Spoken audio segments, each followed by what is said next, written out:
whatever you see.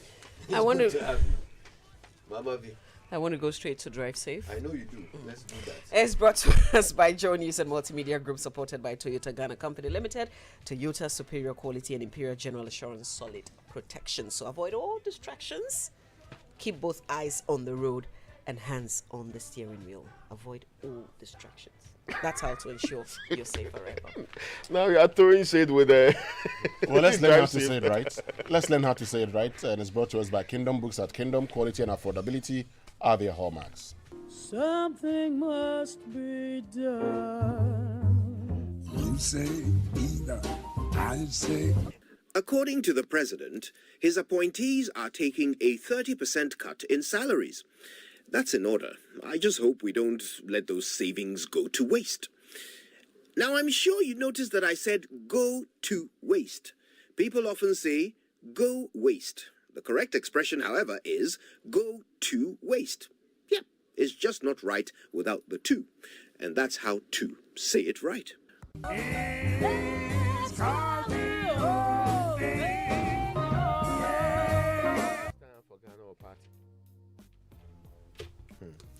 Well, there we go. Okay then, so let's get to the news review brought to us by Enterprise Life's Family Income Security Plan. Enterprise, your advantage.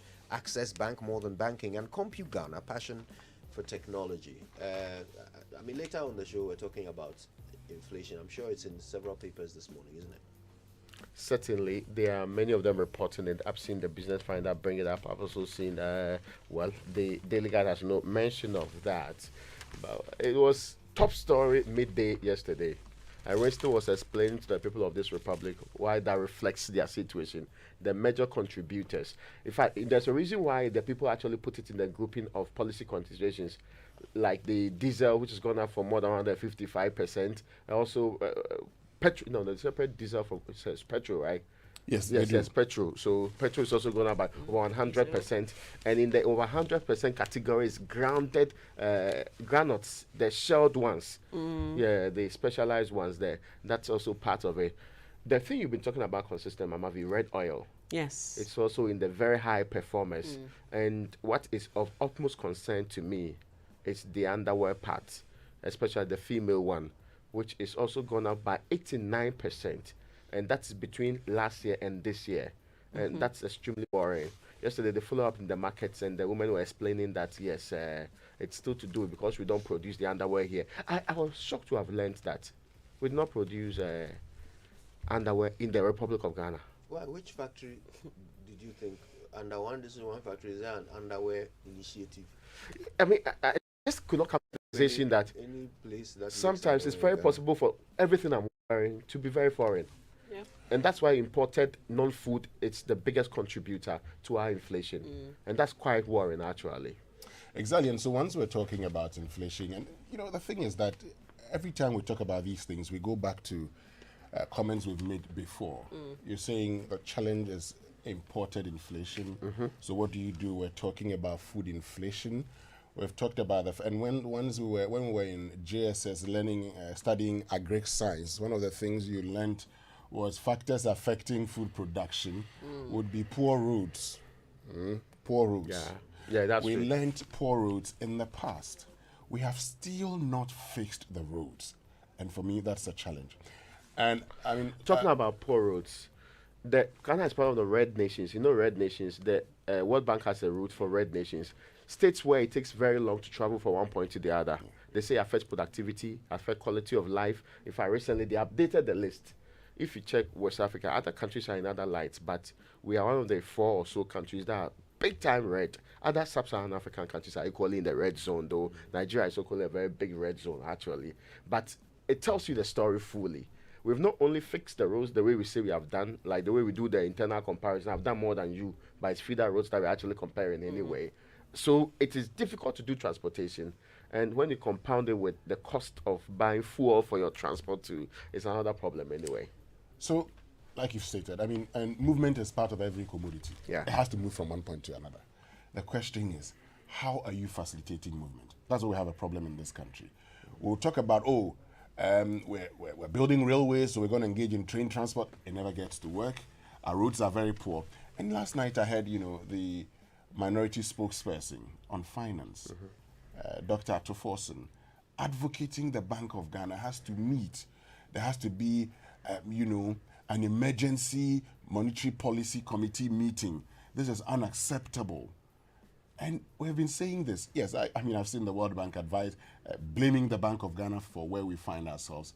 But the question is today, what we are going through, is it a demand problem?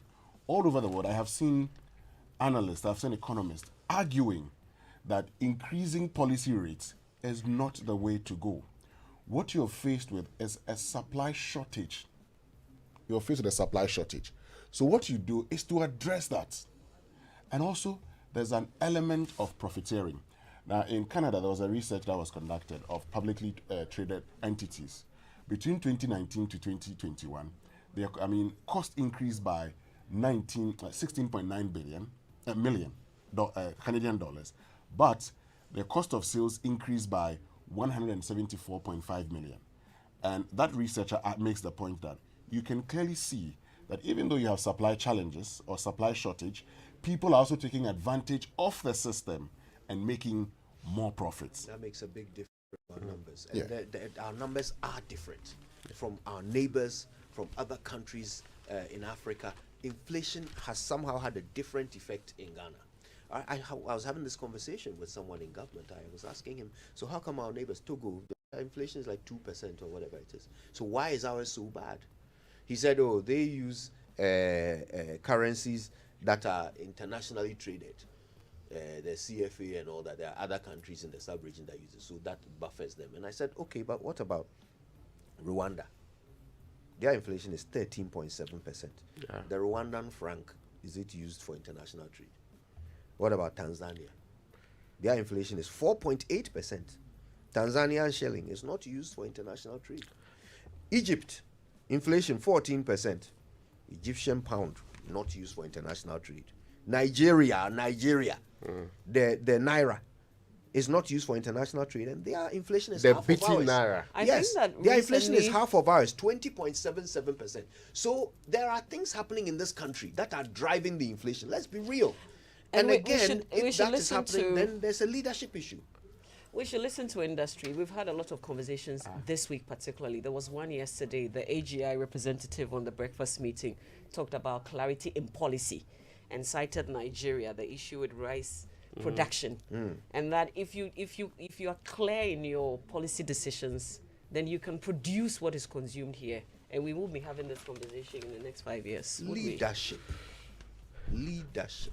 Washing soap, we import them too. Bathing soap, we import them. Toothpick. Okay, now the Business Finder is reporting this morning, labor agitations tackle root causes. Former ICU General Secretaries advising government and all the parties. 360 kilometers of 457 Eastern Corridor Road is now motorable. This is according to the very honorable regional minister for the Voter region. And that 360 out of 457 of the Eastern Corridor Road now motorable. And he gave that detail when he took his stand at the media press yesterday. Now, NPA is moving to avert flooding in Koforidua filling stations. That's also on the front page of the Business Finder. He took a stand at the media press in Accra here. Yes. And this is a country that promotes decentralization. Yeah, they come to. So the regional ministers must come to Accra to come and tell their, the residents of their region what they're doing. Are you sure this was in Accra? Yes, he was in Accra. But that's what they've always done. And I'm asking the question, why must regional ministers come to Accra and tell us the developments in their region? Why can't they hold those discussions in their region and be questioned by persons who live in the region and know the region better? Perhaps they've done that already. I have They're used the updating Eastern- those of us in Accra. I used the Eastern Corridor Road in September. Yes, when to be fair, there's been some bit of improvement when it comes to This the suggests that construction. almost 60% of it is actually motorable, and that's the word they chose. Anyway, more trouble. Yeah. Well, let's do Yet the, again, the daily it proves graphic. that regional ministers are surplus to requirement. They are not needed in order for a nation to run. They are not needed. We've made this point. Yeah. The Daily Graphic newspaper. Good morning to all of you driving on the Tema motorway. right now.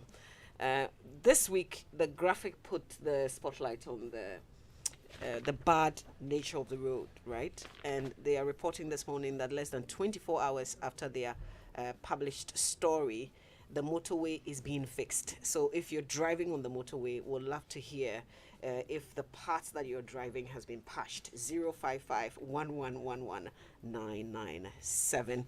Restructure economy around agriculture, and that's our WhatsApp number, by the way. Just let us know if the motorway is indeed being fixed, as reported by the Daily Graphic. Restructure economy around agriculture, Graphic MD urges policy makers, and this is from the breakfast meeting held yesterday where you were, Winston. Sure. And Professor Bokping also called for the e-levy to be abolished or the percentage reduced. Well, the Ghanaian Times for this morning, and 2023 budget, Professor Peter Quartey calls for massive reduction in e-levy, and this from the Joy Business pre-budget, conversation on Monday night. So they are now carrying the story, the fact that Professor Peter Quartey was calling for a massive reduction in e-levies on the front page of the Ghanaian Times, and Ghana is food sufficient, a Greek minister assures Parliament. Let's clean up Ghana's political system, kick out money launderers, foreigners from political space. That's according to Professor Michael Acquah. NLC orders striking teachers back to classroom as it seeks amicable solution to government teacher unions impasse. And back page, VACO set to resume operations and over 400,000 residents to benefit from Keta water supply project by December. Now, the very last paper I have is the Daily Guide, and it's reporting this morning.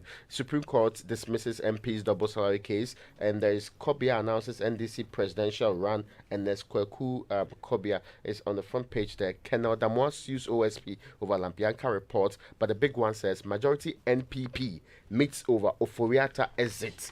And this story says a part of efforts to get President Akufo-Addo to sack the finance minister and the minister of state at the finance ministry. The majority will be holding a caucus meeting today at exactly, in the morning, we are told. The members of parliament belonging to the party are holding a crunch meeting to take a final decision on Oforiatta's exit following his recent utterances. The majority caucus says it wants to send a strong message to the president that they stand by the agreement reached with him over the removal of the two ministers at the finance ministry. And sources within the Daily Guide is saying that they have indicated should the president fail to call the finance minister to order, the caucus will likely boycott the minister's upcoming budget presentation in parliament. And this is because they are not happy with the very things that he said, that nobody can say they don't know what we are doing. We are all about resources, and we are. You're destined for greatness. Yes, we are destined for greatness. I mean, I like the destined for greatness, but the majority appear, not, according to this report, not to be so much interested in it. The lawmakers, the sources say, are not standing down on their decision to get the ministers dismissed, as nothing could make them rescind their decision. But a lot more is happening. But there's this one. The leadership of the New Patriotic Party, following broader consultations and engagements with stakeholders, has resolved hereby and directs all members of the majority caucus in Parliament to abstain from a scheduled vote of censure being sought by the minority caucus against Mr. Ken Oforiatta, Minister for Finance. By this directive, the leadership of the majority caucus, especially the whips, are to ensure that no member of the majority caucus partakes in this exercise by the minority group in Parliament. So this is the party saying, do not be part of the process that's starting today. The motion that's going to be moved today, a vote that's more likely to be taken today, which will determine whether or not the man who is in charge of our finance ministry should be censured. But here's the thing. They want him out as majority, but they don't want to be part of what the NDC minority has started in Parliament with a vote of censure. But they want to send a strong message to the presidency. How do they intend to do that if they will not team up with the minority in Parliament on this vote? Especially when a vote of censure would really not necessarily remove the man. So a signal could have been an alternative there, but they want to control the process. I remember when I spoke to Andy Appiah Kubi, he said it's a separate process. They are focused on their own. But it's not also interesting that the finance minister, just when you are under so much fire, you appear to be getting the people more, not so excited about your commentary. So that's the latest development. So today, all eyes will be fixed on Parliament. Will they attend? Will they sit through the meeting? It's a secret ballot. So sometimes the fear is that don't let them even come on the floor. Get them out. If they are already there, get them out before the vote takes place anyway. Right, let's go for online news review. Brought to us by Zenith Bank in your best interest, Goyle Good Energy, and Achieve app. Visit your app store or Play Store and search Achieve to download and install now. Think investment, think Achieve. And Goyle, your oil marketing company of choice, keeps making life ever so convenient. Goyle now accepts Momo for all fuel purchases, so just remember to Momo it at Goyle. You can also use your bank card or bank cards to buy fuel at Goyle. So drive to the nearest Goyle station now, buy your fuel, and pay by Momo, bank card, or Goyle Go card. Goyle, good energy, Goyle. Yeah, yeah, All right, so on myjoyonline.com today, two interesting stories. One, don't vote against Ken Ofori-Atta. NPP orders majority MPs to abstain from censure vote for all the reasons. Go and read that story. Also, social media monitoring of law school students, only an admonition, not directive. And that's according to the SRC, whatever that means. Okay then, City Newsroom has NLC orders teacher unions to call off strike. Abstain from vote of censure is also there. And on CNN this morning, British nurses to hold first ever strike over pay. Withdraw. Let's go for the BBC News now, brought to us by Fidelity Bank. Believe with us, and Silver Star Auto, your trusted partner. Partners all over the globe, from Ghana to Burkina Faso, Cote d'Ivoire, Benin, Togo, Senegal, China, Morocco,